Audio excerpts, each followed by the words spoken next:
I'm Caroline Issa, and you're listening to the Tank Magazine podcast. In this episode, I speak to Joey Zwillinger, co-founder of the much buzzed-about footwear startup Allbirds that launched with just one shoe. After working in biotech with a focus on renewable materials, Zwillinger teamed up with designer Tim Brown to bring his expertise to a sneaker industry bloated by wasteful production and over-designed products. In the 4 years since then, the San Francisco company has expanded to open stores in New York, San Francisco, Toronto, and most recently London, with their product being dubbed the world's most comfortable shoe by Time magazine. Constructed from renewable materials such as merino wool, eucalyptus fiber, and sugarcane, and subject to constant revision based on customer feedback, Allbirds' shoes advance a vision of a mission-based business that embeds, quite literally, their goals into their products. Welcome, Joey Zwillinger. Thank you for having me. From Allbirds. We're in Tank's offices here in London, so you're visiting from San Francisco. Yeah, lovely, dreary London winter. Gray, misty, I know. Welcome to London. Almost like San Francisco fog, but not quite. So when I Google Allbirds, the result that comes up is the world's most comfortable shoes. And I understand that you, as a background, have bioengineering, obviously business too. I discover we both went to Wharton, although you were the smart grad and I was the nerdy undergrad. And that you met your co-founder, Tim Brown, through your wife. Yeah. So, our wives were best friends from undergrad. From undergrad. Yeah. So okay. For a long time. Interesting kind of destiny connection. How do two guys who have never thought about creating a shoe or have any fashion or design background whatsoever, how do you even start that conversation? Yeah, it is bizarre coming from, I was in a biotech company, working on renewable materials with kind of my passion for using business to help through the private sector to help the environment. And Tim was a professional athlete, and I know you guys have met before, and he was kind of, instead of playing PlayStation on the side like a lot of his teammates were doing, he was actually dabbling in shoe design. And he was a designer by background, by education. He went to college in the US and was kind of toying around. I think he frankly was looking at the 29 million sheep in New Zealand and figured he had to do something with the wool. Really something with those 29 million sheep. Really had a design insight. I think that was at the core of when the idea started to germinate. And that was around this idea that even though he was sponsored by one of the big athletic companies, and he saw, the products were great for the best athletes in the world, at the top of their profession, but then they just stamped those logos on the side of casual shoes and expected everyone else in the world to buy them, even though they weren't really designed for what people, everyday people walking around London are using them for. And as the world had changed and started to casualize a little bit more, I think that's driven by, people aren't working at the offices anymore. They're yeah, kind of less tethered to an office because of phones and whatnot. Absolutely. So that kind of changed what a wardrobe needs to look like. It needs to carry you through a bunch of different activities in your day. And shoes seemingly hadn't really kept up. So it was just a simple design insight that he had around kind of a minimalist approach to design. And if you need to be on your feet all day doing a bunch of different activities, it does need to actually be a higher hurdle for comfort. And comfort is this weird word where if you walk into a shoe store and you said, I'd love a comfortable shoe, you'd think it would come out with horns. Yeah. So there's like this there's sort of ugliness to it, yes. So there's this natural tension in this idea where comfort is like a bad word, and no one likes to use that word in the industry because it means kind of like unfashionable. Right. But like right where that tension exists is where we thought there was a cool opportunity. And we were called the most comfortable shoe in the world by Time magazine on the first day we launched, which was a nice place to start. Not bad. And we figured if you like the aesthetic, and we kept the aesthetic like really functional, where like the functional form of the shoe was its beauty. Right. And we stripped away every unnecessary detail, like a giant logo, like a bunch of seams, and it delivered this comfort. So that was like that was the core insight there. And we had enough naivety coming in from a biotech guy and a professional athlete, not knowing shit about shoes, really. Yeah. And so we came in and we were able to kind of just do things the way we thought was sensible. Right. And that naivety was super helpful in constructing something that ended up people liked. That's kind of a lot of people liked, yeah. But I mean, it's so fascinating. I mean, when you told your wives, I guess the first starting place, we're gonna kind of combine these interests? First of all, it was kind of vice versa. Right. Oh, did the wives tell you? Yeah. I mean, Really? It's sort of how every good thing comes about. Absolutely.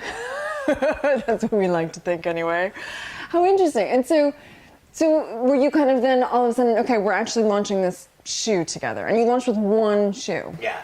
Yeah, I mean, I think we took an approach to design that was much more industrial design versus fashion design. I mean, if you look at anyone that you might call a competitor or someone in the shoe industry, they're launching dozens of styles every year and then rolling them on through discount when the season's over and getting on to the new season. And we take a totally different approach where it's really about an object that really serves a great need for people who buy it. And we go much deeper on our buys with very few styles. And then we take feedback from customers and we change those every month in our manufacturing process. Give me an example of a piece of feedback that led to like a real innovation or two. I've read that you've like done 27 tweaks throughout the ranges. Yeah. So what kind of feedback would somebody give you that would lead to a tweak? Usually these are pretty small things, but in totality, the 27 things add up to a totally different feeling of a shoe. An example might be as small as some of the tongues in the very early days. We made them really soft because so many people we heard that about 50% of people when we launched were wearing them without socks. Huh. We did a little survey. And we make the soft inside of the wool fabric really beautiful to touch. And so people loved wearing it without socks. Right.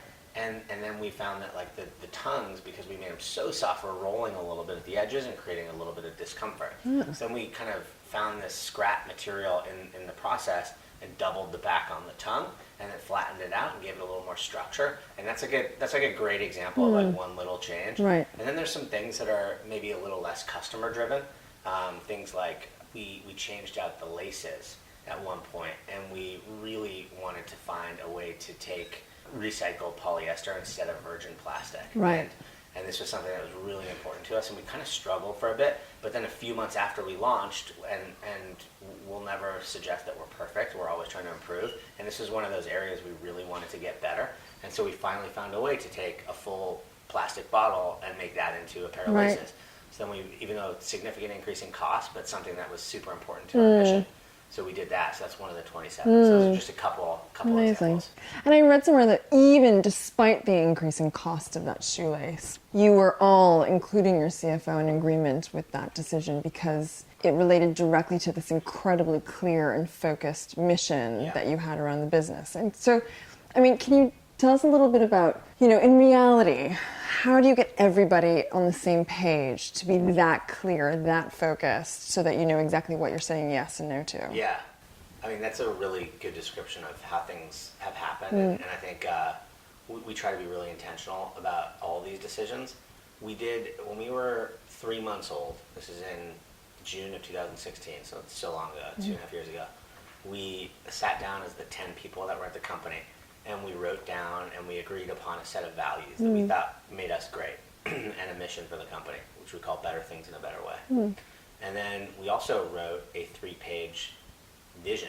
Right. And the vision, we put ourselves 10 years forward in the summer of 2026, looking back, and we wrote what happened over the last 10 years. Right. And now, every time somebody comes in for an interview, we give them that in the interview process before they become a final round candidate. And they read it, and it does one of two things. Either it makes people think we're cheesy hippies, and they go on their merry way, and that's great, or they get super energized, and then when they come in the company and we hire those people, they understand the decision-making framework, and so these things come quite naturally once they're in the door. And so I think that process has allowed us to build a company with a really clear and aligned set of values, and then it creates an amazing culture where we get to cut through a lot of the noise that a normal company would fight because we have this clear mission and a clear set of values. And I love how you've actually sort of been able to align those internal values with kind of the way that you externalize and you communicate and you storytell, because actually, the customer base that you do have already are like rabid fans. They are a community who are all in. And I'm just curious, I think clear vision is definitely one of those, key things that you need to have in order for a customer to understand exactly what you stand for. Yeah. But what is it about, I mean, obviously, and we're going to come to the sustainability and tree and sugar and all the materials that you use around sustainability, but what is it you think about Allbirds that makes your customer such a rabid and loyal fan base? Couple things. So I think the product is just, we made a good product. I mean, that's number one, I guess. Like, yeah. Number one. Yeah. It does right. what we say it does, and it does it really well. It's like great aesthetically for people to go through a bunch of different activities in their day, and it's really, really comfortable. And it is so comfortable because of the materials that we chose. Those are really inextricably tied together. Right. So you can't really talk about the success without those materials. Right. And I think just tying it back to the values, we have one that's called Simplify Naturally. It's one of our 3 values. What are the other 2? Live curiously and act intentionally. Nice. And so simplifying naturally, when we talk about, you mentioned the materials that we have, they're so elemental, and you just get it right away. It's wool, tree, and sugar. And, and tree's not like cuddly, but it actually turns out to make a really cuddly shoe. Right. But when you tie the value to something that's so clear and concise, that there's no mistaking what we stand for from a consumer perspective. You understand we're trying to make a simple product offering. There's not many styles. There's 3 hero materials, and they do different jobs for you. And we design shoes, we try to be very thoughtful, utilizing materials to create the experience we want to create and be mindful of the end of life of the product as well. Right. And so when you tie those all 3 things together, I think you get a message that people can get behind. It's a positive thing that we're trying to do for the world, so people like that. Yeah. The product stands up on its own 2 feet without having to have sustainability be part of the value proposition for the consumer.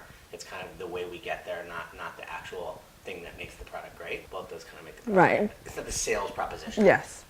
So that's, I think those are the 2 things, like the way we've simplified the message and the way that the product is tied very authentically to the material choices and then back to our set of values. So can we talk about these material choices? Because I find them, well, sugar foam. Who knew? Yeah. Sugarcane, renewable sugarcane. I guess given your background, you already have a sense of where these innovations in materials for things that have to be long-lasting and hard-wearing. But I mean, how do you guys even start thinking, let's look at sugar? I mean, sugar is an interesting one. That was a hard one, but I was working in this field before. And I had happened to work with this company called Braskem down in Brazil previously. And I had this concept to convert sugarcane with them into this foam material, which is the largest component by volume used in the entire industry. Wow. Huge, huge volumes. And I went and pitched to some of the big sneaker companies. Just like, we couldn't do it ourselves, but it was just something I thought the world should have. Pre-Allbirds. Pre-Allbirds. Incredible. And they were like, they kind of just like brushed it off, like, cool idea, but that's not like... Not going to happen. Like, okay, fine. So then when we started Allbirds, I called Braskem like way before we even had the name Allbirds. Yeah. Before we'd really started, and they rightfully told us to go pound sand. Because they're like, well, you didn't even have it. Like, what are you doing? Yeah. What are you talking about? Because it would have cost them millions of dollars to invest to produce this for us. And then when we got off the ground, we called them back. We actually... Hence, it was your third range, essentially. Yeah. Right. Yeah, or the third kind It of... took a while, and they had to invest millions of dollars. Okay. It took a long time.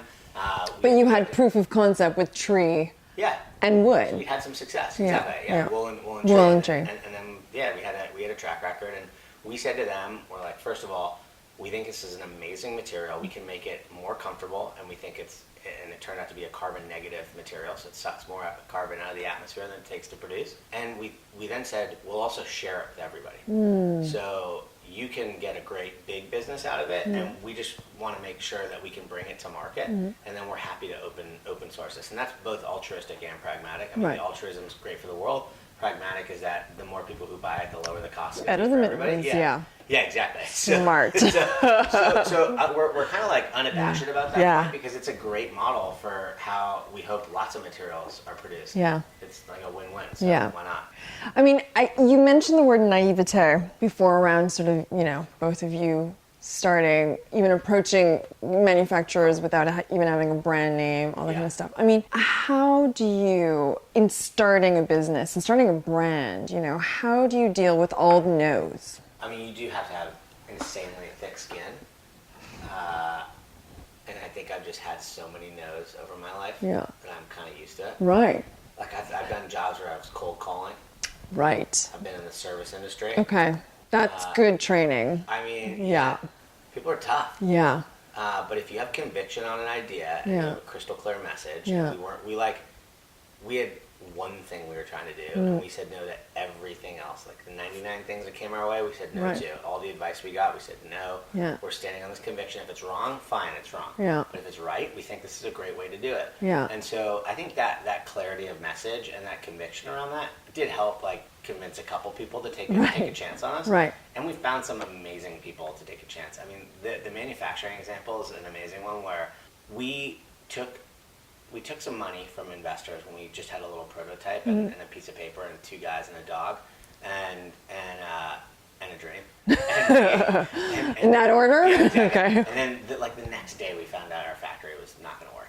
Wow. It was this factory in Transylvania. Right. Which is a bad idea in the first place.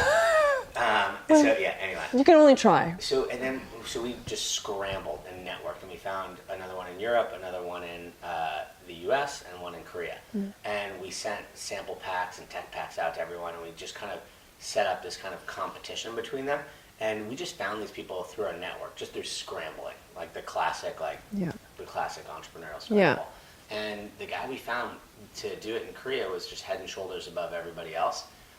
The guy is 60, I think he's 69 years old, and he is now our head of manufacturing and production. Wow. He's just an incredible individual that we'd never be here without his expertise. I mean, we didn't know how to make a shoe.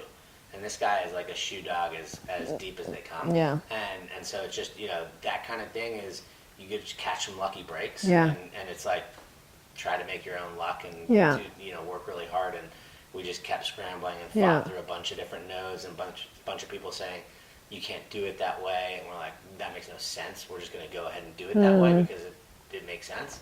And came out and got some lucky breaks and a little hard work, and it worked out. It definitely worked out. But I also think that it's sometimes it takes people who aren't kind of embedded in the industry to actually say, why not? Yeah. And break the mold. That's live curiously. Yeah. That's another value. It's like, just ask the question. Right. Be humble enough to know that not everyone knows the answer. Just ask the question. Right. Because you get a lot that way. Yeah, I love that. I mean, I guess since you guys launched, you have really proven, alongside some other brands like Glossier, Warby Parker, that direct-to-customer is actually a retail model that is very successful. Mm-hmm. And that so many brands that are launching now are looking to, in terms of, especially in a retail environment through wholesale, which is incredibly challenging. Yeah. And you have this amazing kind of direct-to-customer instant feedback loop, your own retail stores, pop-ups around the world. Looking at 2026, what do you think that relationship with your customer is? Is it always going to live digitally with a few pop-ups around the world? Is there another way that you're trying to get your customer to even be more involved in the brand somehow through the things that you do? Yeah, so I think direct-to-consumer is the direction of the future for retail. It doesn't mean that it has to be digital only. So I think that the tactile experience, people love a great shopping experience. It's great discovery. You get to be educated about the products and the brand. Yeah. There's a service mentality that people really appreciate. In the UK, over 70% of transactions for shoes are done in stores, less than 30 online. In the US, it's even much less online. Really? It's less than 20%. So people still love that shopping experience. The fact that e-commerce has made it convenient for it to come to your door doesn't mean that it's a better shopping experience necessarily for everybody. Right. So we believe that having a bunch of stores is a great thing. As long as it's our own brand, we can educate the consumer on the materials, and you actually understand that we're packing a fiber from the best sheep in the world that's usually used for $5,000 suits into a 95-pound shoe. Right. If we can communicate why we're doing that and why it's better, you're going to understand it, and you're going to actually, it's not a commodity. It's not like you're buying a piece of metal. It's like it's something that we've thoughtfully designed from every single component. So having that experience and being able to touch it and making sure that it fits comfortably, because no shoe size, unfortunately, is like a standard thing in the world. Right. It just happens to be the length of your foot. Right. There's a lot of other dimensions. Right. That's true. So yeah, all these things make it so that having retail stores is something we've always thought will be an important piece. Now, I think it's not how it used to be. We won't have 90% of our sales through brick and mortar and 10% on e-com. Right. It'll probably be kind of flipped. Right. But that touch point with consumers in all the key markets that we operate, we think is really important. Yeah. So currently we have 2 full-time stores in the U.S. and 1 in London. and we're planning to open a good number more. Are you going to be expanding in the U.S. or also in Europe, or is sort of the world your oyster? Yeah, we're trying to slowly but surely take over the world. I'm just kidding. Why should you be kidding? We're trying to be thoughtful. I mean, we do think that the bigger we get, the better it is, because we're truly the lowest carbon footprint shoe on the planet by a lot. So the more we make and the more people buy, the better they are off and the better the world's off. So we do want to be big. We think it's really nice, like, alignment between being a successful business and being good for the mission for the environment. Yeah. So we do want to be big, and we think Europe's a great market. Yeah. The US is a great market. So is Asia. So we're being thoughtful about how fast we go, because these are hard for a small company like us. Right. We're not even 200 people. Right. So including our retail staff. So That's pretty good. Yeah. That's pretty good, though. Yeah, no. For given how many years you've been around. It's a good start, but it's hard to do all these things and the push and pull that it puts on headquarters and marketing and all the stuff that we do day-to-day focused historically on the US and New Zealand was our two markets. Now having to be pulled in different directions is hard, and adapting our message to a UK consumer is different from a Canadian consumer, and the message needs to be slightly tuned to the local audience. Do you find that your large mega brand competitors are sort of listening to the idea that or seeing that customers are actually really looking for what Allbirds represents around sustainable, end of life to the product? And are they reacting fast enough to what you have introduced into the marketplace? Yeah, I mean, there's been 15 knockoffs in the first 2 years. 15? Yeah, it's crazy how fast it was. That's quite incredible. This industry, we didn't expect it to be that fast. Yeah, I don't think anybody would expect it to be that fast. So we've got a lot of that. I would say that's not what the mega brands do. They kind of do an inspired by and take a different take on it, which, by the way, I'm totally supportive of. Right. I'm not crying foul on that. Right. And it's great. Like, that's kind of the point of what we're doing, is to show a different way. Right. And if we unlock that and it becomes ubiquitous and other brands are doing that and competing, I think it's a sign that we're winning. Yeah. So it's a good thing for us. I don't mind the competition, but it forces us to continue to innovate really fast. Right. And that's why, we introduced this tree line in a similar silhouette to the Wool Runner. We have the Tree Runner, and we knew that it would kind of eat away at some of the Wool Runner sales, but we got this piece of advice from one of our investors. It was like a salient moment. He's like, if you're not gonna eat your own sales, cannibalize your own sales, then somebody else is gonna do it. So you might as well just have the courage and get on with it. And we were like, okay, fine, move on. Yeah. And it was great advice. Yes. And that's the mentality that we try to keep now, is just keep pushing the envelope on newness and make sure it's really differentiated. So a really new experience and a new feeling. And we try to do that with every shoe that we have, and in the future, things outside of shoes that we do. You make everything sound, when you think about wool, tree, and sugar, they sound so elemental and so kind of simple. But I would imagine that the process of getting manufacturers... Yeah, anything but. Anything but. So, what are you hoping to happen in that kind of material innovation landscape? Or is there something new that you're really excited about that you're actually allowed to talk about? Nope. Okay. But I think more of the same. I mean, we have really, really cool stuff in our innovation process. Yeah. And it just takes so long. Right.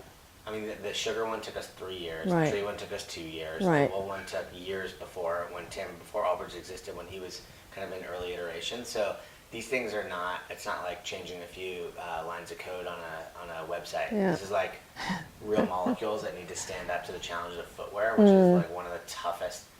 I mean, trying to make a product that, we sell for 80 pounds and plus VAT to 95, and we're like, this thing has got to stand up for more than a year. Yeah. And we're using material that's usually used for suits that you're not even supposed to put in the... Right.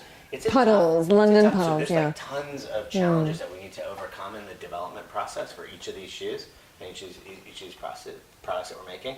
And so the early material development just elongates that process, because we're introducing a brand new material into an existing supply chain.